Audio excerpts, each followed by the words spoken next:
کتنے؟ بول کے بتائیں۔ حضرت علی کے 4 بیٹے، عباس بن علی، جن کو حضرت عباس کہا جاتا ہے نا، علمدار، یہ حضرت علی کی دوسری زوجہ میں سے عباس بن علی بھی تھے اور ابو بکر بن علی بھی تھے، عمر بن علی بھی تھے، عثمان بن، یہ حضرت علی کے بچوں کے نام ہیں۔ یہ آپ کے شہزادے امام حسین کے ساتھ شہید ہوئے، ان کا نام صرف اس لیے نہیں لیا جاتا کہ ان کا نام خلفائے ثلاثہ کے نام پہ، حضرت علی نے اپنے یاروں کے نام پہ رکھا ہے تو تم نے کربلا کے میدان سے خارج کر دیا۔ یہ تینوں شہزادے حضرت جناب سیدنا امام حسین کے ساتھ تھے، یہ بھی شہید ہوئے۔ حضرت جناب زینب امام حسین کی سگی بہن ہے، ان کے 2 بچے تھے، اون و محمد۔ جب امام حسین میدان میں جانے لگے تو جناب زینب بچوں سے کہنے لگی نہ، پہلے بھائی نہیں جائے گا، پہلے بھانجے جائیں گے۔ 2 بچے شہید ہوئے۔ حضرت قاسم بن حسن امام حسن کے بیٹے تھے، وہ جب میدان میں جانے لگے تو امام حسین نے کہا نہیں بھائی تو نہیں جائے گا، تو میرے بھائی کی نشانی ہے، میں جاؤں گا۔ تو حضرت قاسم بن حسن نے ایک تعویذ کھول کے دیا کہ ابا جی میرے والد نے کہا تھا جب بڑی مشکل آ جائے تو تعویذ کھول کے دیکھنا، تو آج بڑی مشکل آئی ہے تو میں نے تعویذ کھولا ہے، تو یہ دیکھیں کیا لکھا ہے، یہ تو رکا ہے، تعویذ ہے ہی نہیں۔ جب کھول کے دیکھا تو اس پہ لکھا تھا قاسم اگر حسین پہ کوئی کڑا وقت آ جائے تو بیٹا کے آگے آگے رہنا، اگر کڑا وقت میرے بھائی پہ کبھی آ جائے نا، دیکھنا اس کے آگے آگے چلنا، اسے حسن کی کمی نہ محسوس ہو، پائیاں جیا ساک نہیں کوئی جے وچ خار نہ ہوئے۔ سیدنا امام حسین پہلی دفعہ کربلا میں اس وقت روئے جب یہ رکا، آپ نے دیکھا تو فرمایا ٹھیک ہے، اگر حسن کی یہ وصیت ہے تو میں نے زندگی میں اگر ان کی ہر بات مانی ہے اب بھی مانوں گا، تمہیں اجازت ہے۔ جناب قاسم بن حسن 16 سال کا جوان جب میدان میں نکلے تو ہائے ہائے پتہ نہیں کہاں سے آ گئی ہے۔ امام قاسم بن حسن جب میدان میں نکلے تو تبری سے لے کر علامہ ابو الاسناد صاحب سب کو پڑھ کے تو دیکھو، 3 دن کی پیاس ہے، شدید آزمائش ہے، دکھ ہے، تکلیفیں ہیں، پھر بھی پہلی دفعہ جب میدان میں گئے ہیں واپس آئے ہیں 19 لوگوں کو قتل کر کے واپس آئے، 19 لوگوں کو ایک بار میں۔ حضرت ایسے ہی تماشا بنا دیا، مظلوم تھے وہ تو رو رہے تھے، ہر مقرر یہ کہہ رہا ہے کہ وہ تو بار بار کہ ابا پانی مل جائے، پانی آ جائے، ترس گئے۔ خدا کا خوف کرو، یہ دلیر لوگ تھے، ان کی باتیں آج بھی پڑھ کے دلیری پیدا ہوتی ہے، دلیری پیدا ہوتی ہے، دلیری۔ سناؤ قصہ خیبر کو، تمامی اپنے بچوں کو علی کی داستان سن کے دلوں سے ڈر نکلتا ہے، علی کی داستان سن کے دلوں سے یہ جو بچے ڈر رہے ہیں نا، وہ چمگادڑ آ گئی، کاکروچ آ گیا، یہ خوف نکل جائے گا اگر حضرت قاسم بن حسن کی بات سنے گی۔ درجنوں لوگ آپ نے قتل کیے۔ ایک دفعہ آئے، کہا چاچا یزید کا لشکر تو بڑا ہی بزدل ہے، اگر چند قطرے پانی میرے حلق سے گزرے تو میں سارے کاٹ کے لے آؤں گا آپ کے پاس، چند قطرے۔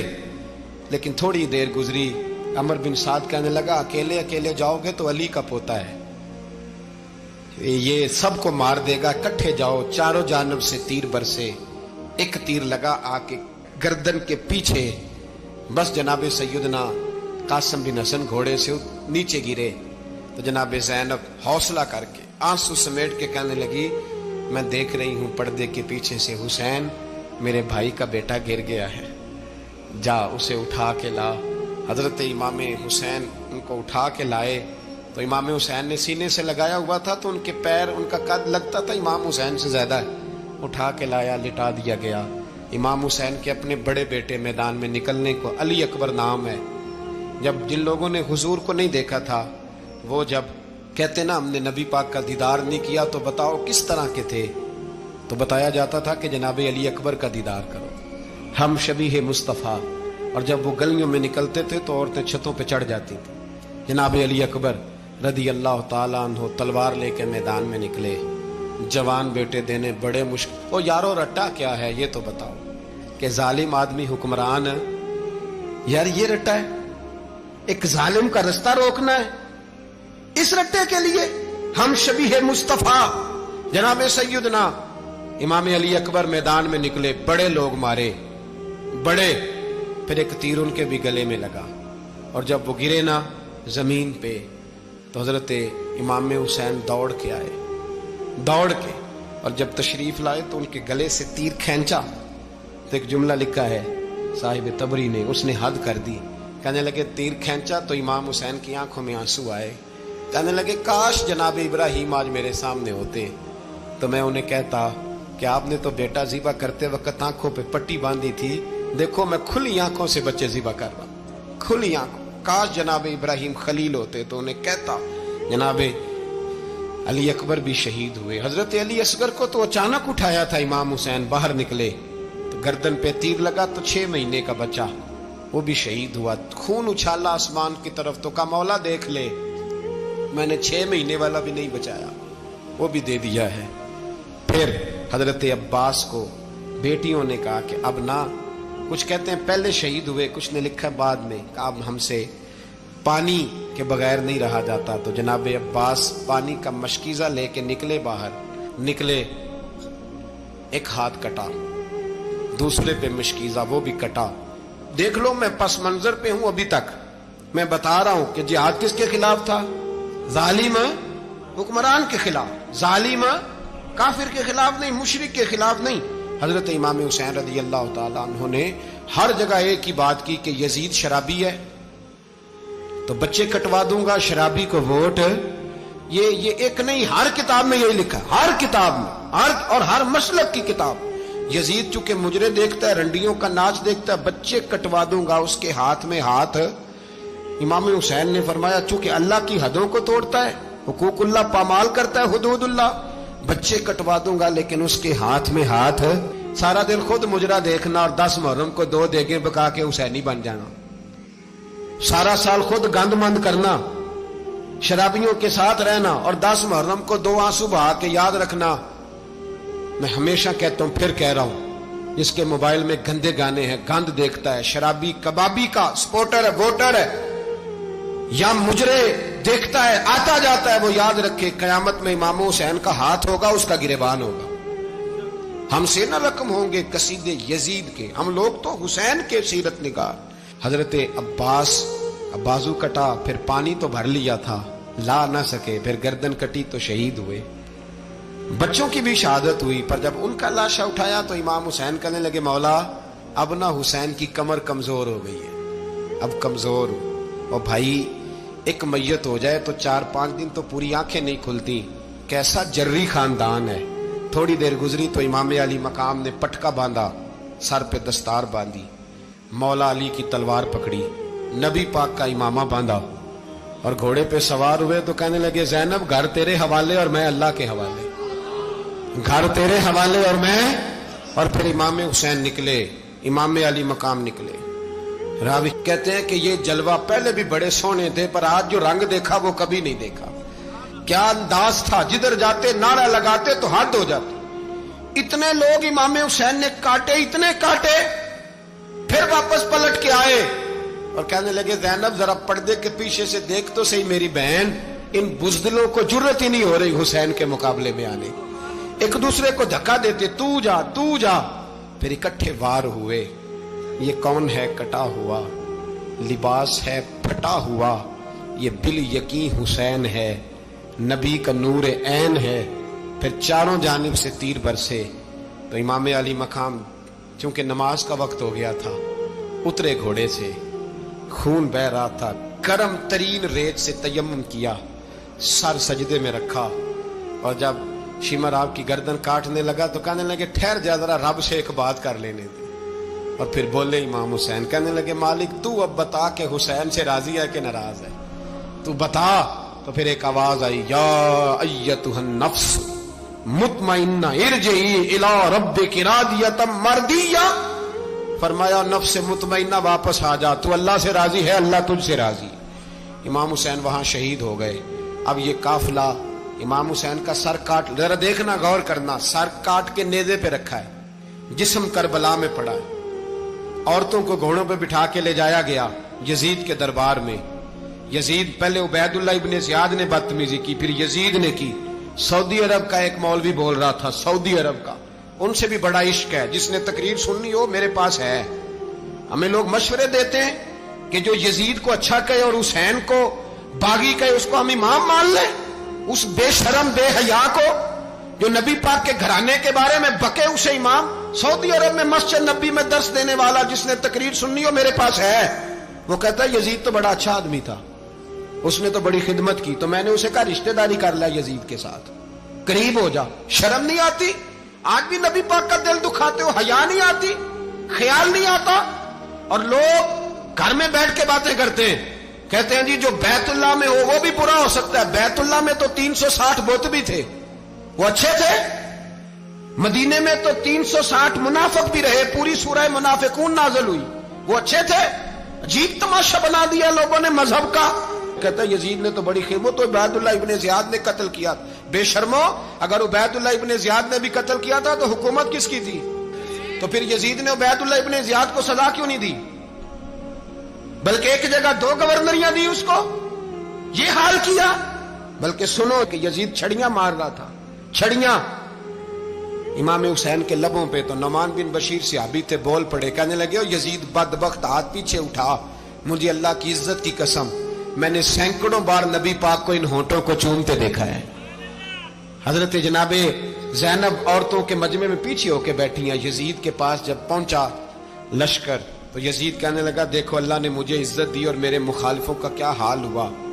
تو بی بی زینب بول پڑی, اتنے صدمے سہے پر آواز توانا ہے, جاندار ہے, جاندار. ہمارا کسی بندے سے جائیداد کا رٹا نہیں, ہم تو چاہتے ہیں امت اکٹھی ہو جائے, لیکن جو بندہ نبی پاک کی ماں کو دوزخی کہے, حضور کے باپ کو جہنمی کہے, یزید کو امیر المومنین کہے, اس کے ساتھ اتفاق رائے کر لیا جائے, یہ مذہب ہماری سمجھ میں نہیں آتا, بالکل نہیں آتا, قطعاً نہیں ہماری سمجھ میں آتا. کیسے اتحاد کر لیا جائے؟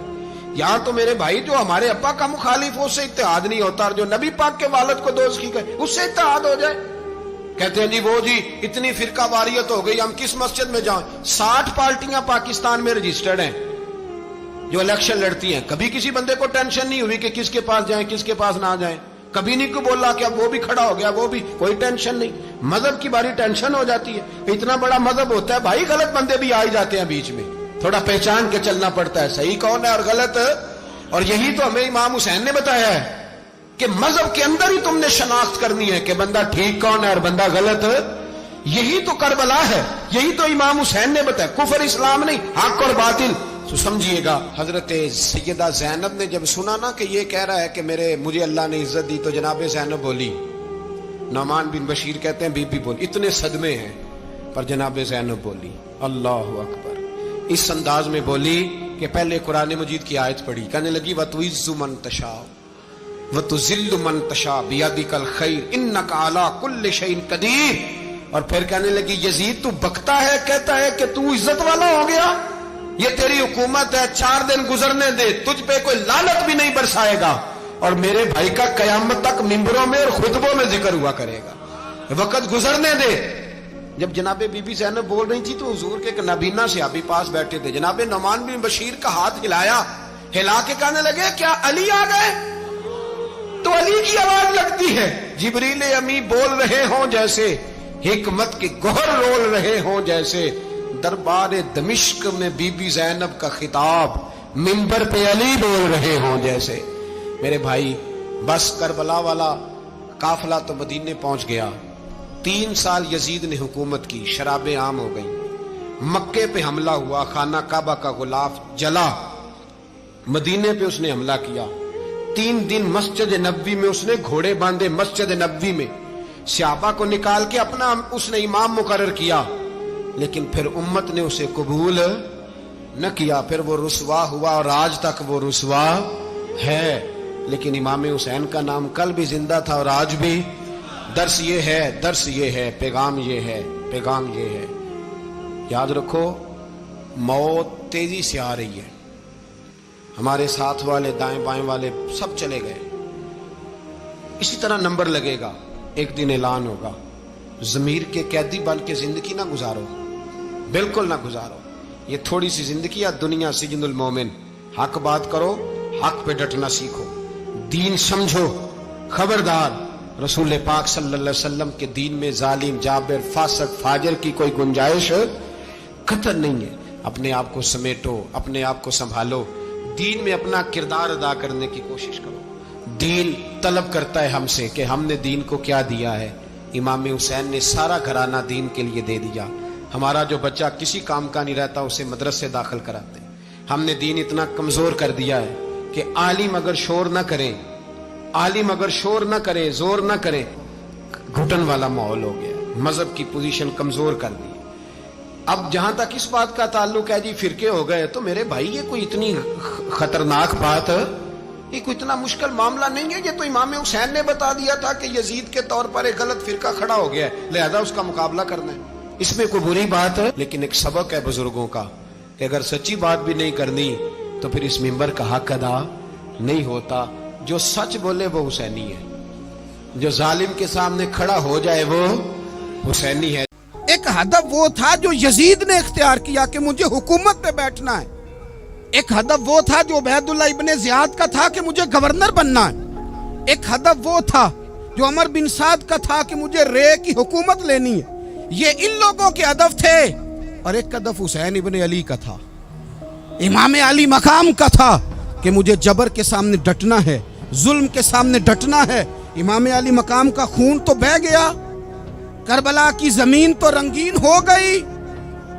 نہ عبید اللہ ابن زیاد کی گورنری بچی، نہ شمر کو حکومت ملی، نہ یزید کچھ کما سکا، نہ زیاد کا وہ ظلم رہا، نہ یزید کی وہ جفا رہی. جو رہا تو نام حسین کا، جو رہا تو